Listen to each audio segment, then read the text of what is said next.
Have you ever heard the term, "It's not you, it's me"? Well, that saying doesn't apply in this case. This video is dedicated to anyone who has had to deal with bad managers, especially executive assistants who have to work side by side with these bosses. Firstly, I want to say there may be managers with less than perfect management styles, but they are not mean and they are doing the best they can.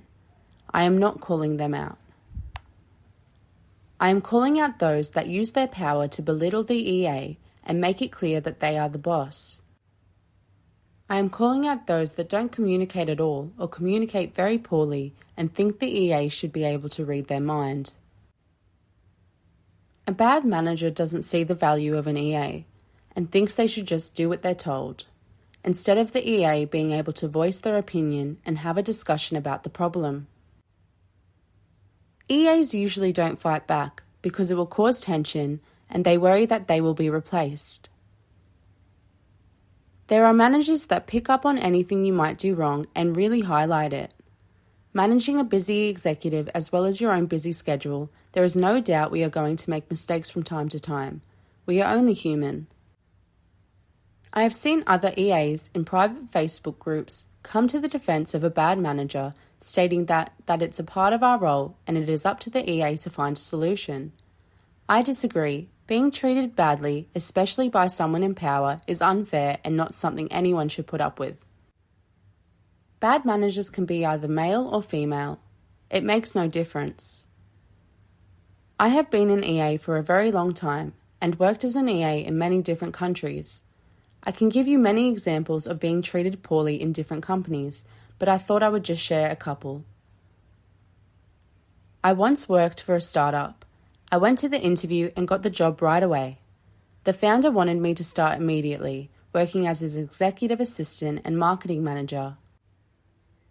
I had just come back from living overseas and I took the job, even though the wage they offered was substantially lower than what I was used to.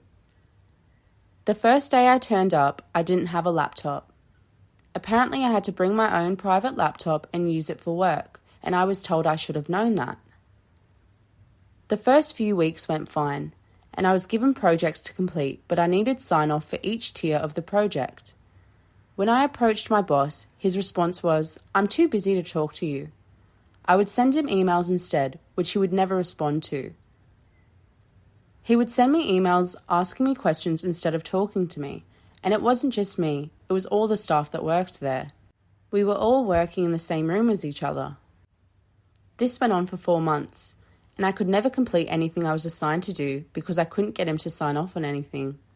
I found another job and I was out.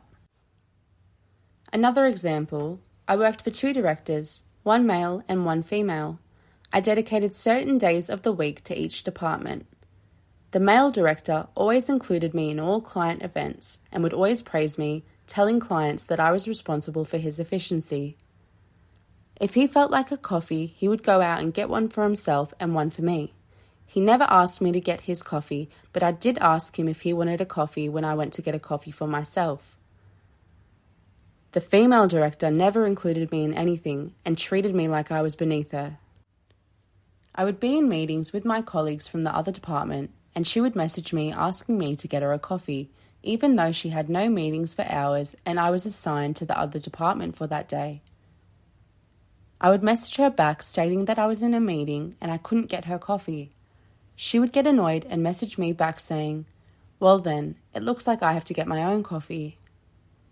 She was the type of woman, when they reach success, they pull the ladder up so no other women can get up to that level. Sadly, I couldn't tolerate her behaviour anymore, and I found another job and left. I still miss the other director. He was the best boss I could have asked for. If I thought that things would change if I spoke to those managers, I would have given it a go. But I knew nothing would happen, and I would have made the situation worse for myself. So if you are experiencing this and you feel that it's not going to change even after you approach your manager, then look for another job and move on. It's not worth the stress. It's not you, it's them. Just keep doing you. Let me know about your experiences. Type them in the comments section. Thanks for watching and please subscribe and like this video.